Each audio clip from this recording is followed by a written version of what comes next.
Graduation या post graduation जैसे course हम करते थे और उसके बाद हम अपने विषय विशेषज्ञ के हिसाब से आगे हम अपना करियर चुनते थे। तो 12th के बाद के जो बदलाव हैं वो मुझे आप थोड़ा सा समझाइए, क्योंकि रेडियो को सुनने वाले हमारे श्रोता जो हैं बहुत दूर दराज ग्रामीण तक सुना जाता है। तो मुझे लगता है इसको थोड़ा सा समझाइए कि 12th के बाद राष्ट्रीय शिक्षा नीति क्या बदलाव कर रही है।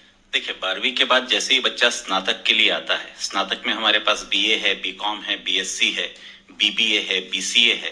तो हमने छत्तीसगढ़ में राष्ट्रीय शिक्षा नीति 2020 के प्रावधानों को इन 3 वर्षीय पाठ्यक्रमों में लागू किया है और प्रथमतः हम इसे 3 और 4 वर्षीय स्नातक पाठ्यक्रम मान रहे हैं।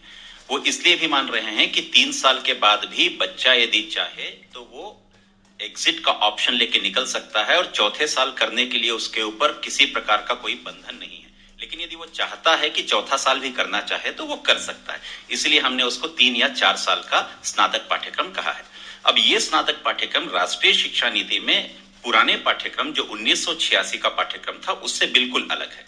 पहले के पाठ्यक्रम में यह होता था कि वो 3 मुख्य विषय लेता था, अंग्रेजी और हिंदी भाषा के रूप में लेता था। हमने अंग्रेजी और हिंदी को भाषा के रूप में रखा है। अभी उसको हमने 2 क्रेडिट का कोर्स बनाया है और उसको हम AEC कहते हैं, एबिलिटी एनहांसमेंट कोर्स, जिससे उसकी एबिलिटी बढ़ेगी। लेकिन 2 महत्वपूर्ण परिवर्तन इसमें ये हुए हैं कि अब कौशल विकास को बहुत ज्यादा बढ़ावा देना है, हमको अपस्किल करना है, हमको विद्यार्थियों को एम्प्लॉयबल बनाना है, रोजगारोन्मुख बनाना है, रोजगार परक शिक्षा देनी है। इसलिए हमने उसमें स्किल एनहांसमेंट कोर्स रखा है जिसको हमने SEC कहा है, जो 2 क्रेडिट का होगा। और इसके अलावा हम बच्चों में हम लगातार बात करते हैं कि मूल्य का ह्रास होता चला जा रहा है और सामाजिक रूप से पतन भी हो रहा है, तो हमने इसलिए उसमें 2 क्रेडिट का वैल्यू एडिशन कोर्स रखा है। और इसके अलावा एक बहुत बड़ा बदलाव यह है कि यदि विज्ञान का विद्यार्थी यदि अंग्रेजी साहित्य या हिंदी साहित्य पढ़ना चाहता है तो वो पढ़ नहीं सकता था पहले, क्योंकि उसको कला संकाय लेना पड़ता था। लेकिन अब विज्ञान का विद्यार्थी कला संकाय या वाणिज्य के संकाय का कोई भी विषय अपना पसंदीदा जेनेरिक इलेक्टिव के अंतर्गत 4 क्रेडिट का चुन सकता है। तो ये हुआ कि विज्ञान का विद्यार्थी कला या वाणिज्य का विद्यार्थी कला या विज्ञान का, और जो कला का विद्यार्थी है वो वाणिज्य या विज्ञान का कोई भी विषय जो उसके पसंद का है वो उसको चुन सकता है। तो ऐसे करके 20 क्रेडिट का एक सेमेस्टर होगा, फिर दूसरा सेमेस्टर 20 क्रेडिट का होगा। तो यदि 1 साल का हम माने तो 40 क्रेडिट हो जाएगा। यहां क्रेडिट की परिभाषा बहुत आवश्यक है। 1 क्रेडिट बराबर होता है 15 टीचिंग आवर्स या पढ़ाने वाले घंटे, या 15 लर्निंग आवर्स या खुद स्वयं से जो अध्ययन करते हैं उसके घंटे। यहाँ थोड़ा सा समझना चाहूंगी मैं आपसे घनश्याम जी कि स्वयं से पढ़ने वाली बात है। तो अभी तक हमने ये देखा था कि जो रेगुलर स्टूडेंट्स हुआ करते थे वो तो यूनिवर्सिटी कॉलेज जाते थे, लेकिन जो किसी कारणवश नहीं जाती या रोजगार कर रहे हैं, नौकरी कर रहे हैं, उनके लिए ऑप्शन होता था कि बढ़िया आखिर में साल के आपने प्राइवेट फॉर्म भरा, आपने एग्जाम दे दिया। उसको किस तरीके से समाहित कर रहे हैं, क्या उसमें भी कोई बदलाव है? जी, उसके लिए भी स्वाध्यायी विद्यार्थी जिनको आप प्राइवेट स्टूडेंट कहते हैं, उसके लिए भी छत्तीसगढ़ में एक नीति बन रही है जो अभी कुछ ही दिनों में आ जाएगी। अब प्राइवेट का जो विद्यार्थी या स्वाध्यायी विद्यार्थी है वो किस केंद्र से परीक्षा देना चाहता है उसको वो चुनेगा, और वहां पर जो हमारे नियमित विद्यार्थी हैं उन्हीं के जैसा इंटरनल असेसमेंट, जिसको हम CIE कहते हैं, कंटिन्यूअस इंटरनल इवैल्यूएशन, तो वो 30% का होगा। वो स्वाध्यायी विद्यार्थी भी उसी केंद्र पे जाके उसको देगा, और 70% जो है वो मुख्य परीक्षा में होगा। अब देखिए, इस पे ऐसा है कि पहले 100% पूरा का पूरा मुख्य परीक्षा होती थी। अब 30% जो है वो आंतरिक मूल्यांकन में अंक पाएगा और 70% मुख्य परीक्षा में पाएगा, और 30 और 70% दोनों का मिलाकर उसको 40% पाकर उत्तीर्ण होना है। मतलब वो सक्रिय रहेगा, वो सक्रिय रहेगा, और उसका इंक्रीमेंटल प्रोग्रेस भी आपको दिखाई देगा इंटरनल असेसमेंट के द्वारा। तो उसमें हम क्विज भी ले सकते हैं, इंटरनल असेसमेंट में हम लिखित परीक्षा भी ले सकते हैं, हम उनका ग्रुप डिस्कशन करा सकते हैं, जो हमारे अमूमन बच्चों में होता था कि ग्रेजुएट कर लेते थे। इसमें फॉर्म भरने का फिर तरीका भी बदलेगा, क्योंकि उसमें साल के आखिर में किया जाता था। अगर कोई स्टूडेंट चाहता है कि प्राइवेट देना है तो क्या उसको भी साल की शुरुआत से ही ये तय करना पड़ेगा कि उसे कहाँ से फॉर्म लेना है या कहाँ पे उसको एडमिशन लेना है? विश्वविद्यालय के पोर्टल में उसको रहेगा कि कौन सा महाविद्यालय वो चुनना चाहता है। और राष्ट्रीय शिक्षा नीति 2020 का सबसे बड़ा बदलाव यह है कि अब परीक्षा वार्षिक नहीं होगी, सेमेस्टर प्रणाली पे होगी। हर 6 महीने में परीक्षा परीक्षा होगी। तो स्वाध्यायी विद्यार्थियों को भी उतनी ही परीक्षा होगी। जितना वो पढ़ेंगे उतने का ही परीक्षा 6 महीने बाद देंगे। ठीक है, बता रही थी कि क्या बदलेगा शिक्षा में, क्या इस बदलाव से हमारा आने वाला जो समय है, हमारे आने वाले जो बच्चे हैं, उनके जीवन में किस तरीके का बदलाव देखते हैं? क्योंकि 10+2 के बाद हमने देखा था कि बहुत सारी चीजें बदली थी, तो इसको क्या उद्देश्य के साथ ही बदलाव किया जा रहा है और क्या हासिल होगा हमें इसके बाद? देखिए, 21वीं सदी के युवा से आप अपेक्षा ये करते हैं कि युवा संबल हो, समृद्ध हो, सशक्त हो, ताकि वो एक विकसित भारत 2047 इसका वो निर्माण कर सके। तो इसलिए इस शिक्षा पद्धति के माध्यम से युवा में सबसे बड़ी चीज जो होगी वो उसकी पर्सनालिटी डेवलपमेंट या व्यक्तित्व का विकास होगा, आत्मबल उसमें आएगा और उसके पास ये रहेगा कि वो अपने कौशल का उपयोग करके, अनुभवात्मक शिक्षा का उपयोग करके अपने लिए वो एक रोजगार निश्चित रूप से तय कर सकता है।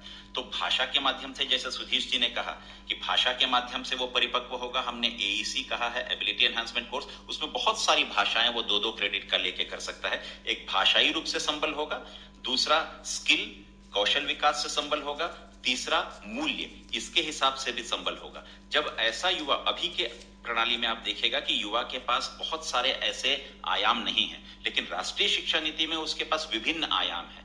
तो उसके लिए विकास के नए जो पैमाने हैं या नए चीजें जो हैं वो खुल के सामने आती हैं, तो युवा अपने आप को संबल और सशक्त महसूस कर पाएगा और आत्मबल से पूरे तरीके से लैबरेज होगा। और यदि मैं अंग्रेजी में कहूं तो राष्ट्रीय शिक्षा नीति जो है वो हमें लॉट्स से हॉट्स की ओर ले जाती है। लॉट्स का मतलब होता है लो ऑर्डर थिंकिंग स्किल्स और हॉट्स का मतलब होता है हाई ऑर्डर थिंकिंग स्किल्स। तो हम लो ऑर्डर थिंकिंग स्किल्स से हाई ऑर्डर थिंकिंग स्किल्स की ओर उन विद्यार्थियों को लेकर जा रहे हैं। करते हैं घनश्याम जी, तो वहां तो क्वालिफिकेशन को लेकर कमोबेश बहुत ज्यादा बातें नहीं होती, क्योंकि जो गाइडलाइन है उसके आधार पर ही टीचर्स प्रोफेसर्स होते हैं।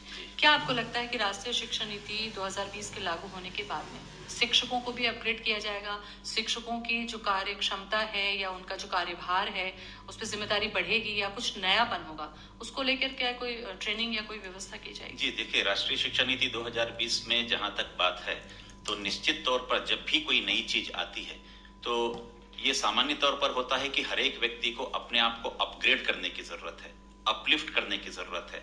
जब व्यक्ति अपग्रेड और अपलिफ्ट हो जाएगा तब जाके वो अपने आप को अपस्किल भी कर पाएगा और हम एजुकेशन को अपहोल्ड कर पाएंगे। इसलिए राष्ट्रीय शिक्षा नीति 2020 में ये कहा गया है कि शिक्षकों को जितना से जितना उनका संवर्धीकरण किया जाए, जितना ज्यादा से ज्यादा उनको ट्रेनिंग दी जाए। और हमने इसलिए छत्तीसगढ़ में हर एक जो महाविद्यालय हैं उस हर एक महाविद्यालय से हमने एक एक व्यक्ति को मास्टर ट्रेनर के रूप में बनाया और हमने पूरे जिलों में मास्टर ट्रेनर को नियुक्त किया और पूरे संभाग में अब हमारे छत्तीसगढ़ का कोई भी ऐसा विश्वविद्यालय और कोई भी महाविद्यालय नहीं बचा है जहां राष्ट्रीय शिक्षा नीति पर हमने परिचर्चा और हमारा सेमिनार और हमारा वर्कशॉप न हुआ हो। मतलब हर व्यक्ति जो भी पढ़ा रहा है वो हर कोई जानता है कि राष्ट्रीय शिक्षा नीति के प्रावधान क्या हैं, उसको कैसे अमल में करना है। अब जब अतिथि व्याख्याताओं की नियुक्ति हो रही है तो इसके बाद अब अतिथि व्याख्याताओं को भी पूरे तरीके से उसको बता दिया जाएगा ताकि उनको भी समझ में आए क्रेडिट क्या है, पढ़ाने का तरीका क्या है, इंटरनल असेसमेंट क्या है, पेपर कैसे बनेंगे। क्योंकि अब हम सिलेबस नहीं कहेंगे, राष्ट्रीय शिक्षा नीति में हमने सिलेबस का वर्ड ही हटा दिया है, अब हम उसको करिकुलम कहेंगे। तो उस करिकुलम का सबसे पहला यह है कि उसका लर्निंग आउटकम क्या है। तो वो लर्निंग आउटकम के बारे में भी जब तक यदि शिक्षक नहीं समझ पाएंगे तो विद्यार्थी को भी कैसे बता पाएंगे। तो हर एक विद्यार्थी को ये होना चाहिए। और अभी जब मैडम ने कहा था कि 1 साल के बाद वो यदि छोड़ देता है तो सर्टिफिकेट मिलेगा और 2 साल के बाद डिप्लोमा मिलेगा, तो ये उन्हीं को मिलेगा जो आगे की पढ़ाई किसी कारणवश छोड़ते हैं। इसका ये तात्पर्य नहीं है कि पहले साल के बाद उसको सर्टिफिकेट या दूसरे साल के बाद डिप्लोमा मिल जाएगा, बल्कि यदि वो लगातार पढ़ते जाएगा तो तीसरे साल में उसको डिग्री मिलेगी लेकिन सर्टिफिकेट और डिप्लोमा नहीं मिलेगा। ये उन्हीं को मिलेगा जो छोड़ कर जा रहे हैं। लेकिन उसमें भी कंडीशन ये है कि 40 क्रेडिट का करने के बाद 4 क्रेडिट का उसको जो कोर्स है वो स्किल एनहांसमेंट में, चाहे तो वो ऑनलाइन मोड पे स्वयं मूक या कोर्सेरा से कर ले, या हमारा जो स्किल डेवलपमेंट का कोर्स है 2-2 क्रेडिट का, उसको 2 कोर्स को कर ले 4 क्रेडिट, 44 क्रेडिट हो जाता है तब उसको सर्टिफिकेट मिलेगा। लेकिन 40 क्रेडिट में जाएगा तो उसको सर्टिफिकेट नहीं मिलेगा। कहने का तात्पर्य है कि कौशल विकास को बढ़ावा देना। और इसलिए हम उसमें यूजीसी का एक स्कीम भी है, प्रोफेसर ऑफ प्रैक्टिस। तो प्रोफेसर ऑफ प्रैक्टिस उनको रखा जाएगा जो शिक्षा के क्षेत्र से नहीं है, अन्य क्षेत्र से हैं और उनकी एक्सपर्टाइज उस पे है, तो उनको भी हम यहाँ पर अपॉइंट करके उनके माध्यम से उस चीज को बढ़ावा देंगे। जैसे पंडवानी है मान लीजिए, तो पंडवानी के कोई एक्सपोनेंट हैं, तो हम उनको प्रोफेसर ऑफ प्रैक्टिस में ले आकर पंडवानी की कला को उन विद्यार्थियों तक उनके द्वारा संप्रेषित करवाएंगे। तो इससे प्रोफेसर ऑफ प्रैक्टिस से क्या होगा कि कम्युनिटी डेवलपमेंट और जिस जगह से हम आते हैं उस परिवेश को हम समझ पाएंगे। जैसे सुधीश जी ने कहा, भाषा को समझ पाएंगे, संस्कृति को समझ पाएंगे, जुड़ाव महसूस कर पाएंगे और अनुभवात्मक शिक्षा ग्रहण कर पाएंगे। घनश्याम जी, जैसा कि आपने बताया कि बहुत ज्यादा फोकस यही हो रहा है कि रोजगार मुखी जो एजुकेशन है उस पर फोकस किया जाए, ताकि आप नौकरी के बलबूते के लिए आप विवश ना हो आगे चल के। सवाल ये होता है, जैसा कि आपने कहा कि सिलेबस नहीं, अब करिकुलम होगा, यानी कि पाठ्यक्रम होगा, तो इन पाठ्यक्रमों में जो चीजें शामिल की गई हैं, जो कोर्सेज शामिल किए गए हैं या जो बिंदु शामिल किए गए हैं, क्या उसमें कुछ नयापन है या पुराने समय में जो हम पढ़ रहे थे ग्रेजुएशन में उनको ही शामिल किया गया है, या उसमें भी रूपरेखा कुछ बदली गई है? नहीं, उसमें भी लगातार रूपरेखा बदली है। अब हमारा जो बोर्ड ऑफ स्टडीज होगा, जो अध्ययन मंडल गठित हो रहा है, अब उसमें हम इंडस्ट्री के लोगों को भी लाएंगे ताकि अप्रेंटिसशिप को हम बढ़ावा दे सके।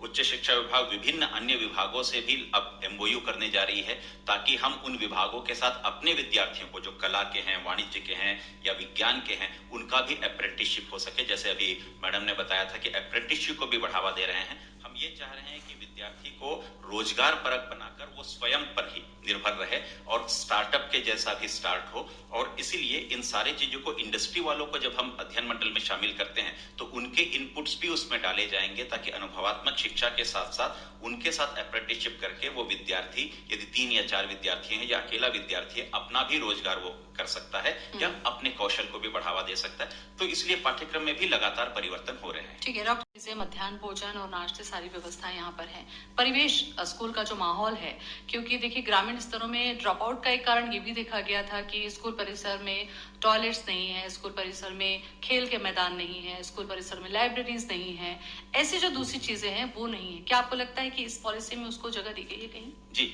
निश्चित रूप से। जैसे राष्ट्रीय उच्चतर शिक्षा अभियान है, उसके अंतर्गत भी महाविद्यालयों को इस पे लाया गया है और वो जिसको हम आगे चलकर पीएम उषा कहते हैं, प्रधानमंत्री उच्चतर शिक्षा अभियान, उसके तहत भी महाविद्यालयों को अब लाभ मिलेगा, ग्रांट्स मिलेंगी ताकि शौचालय अच्छे हो जाएं, ग्रंथालय अच्छे हो जाएं, प्रयोगशालाएं अच्छी हो जाएं और सबसे बड़ी चीज, जिस महाविद्यालय में वो पढ़ते हैं उस महाविद्यालय का एम्बियंस अच्छा होना चाहिए ताकि एक एनवायरनमेंट जो है वो लर्निंग एनवायरनमेंट में परिवर्तित हो सके। और निश्चित रूप से आगे आने वाले समय में ये बदलाव आपको निश्चित तौर पर नजर आएंगे। बिल्कुल। तो राष्ट्रीय शिक्षा नीति 2020 को लेकर आज हमने महत्वपूर्ण चर्चा की, जिसपे हमारे सारे मेहमानों को मैं बहुत बहुत धन्यवाद करना चाहूंगी। सुधीर जी आपका भी, और आशा मैम आपका भी, और घनश्याम जी आपका भी बहुत बहुत धन्यवाद। नमस्कार।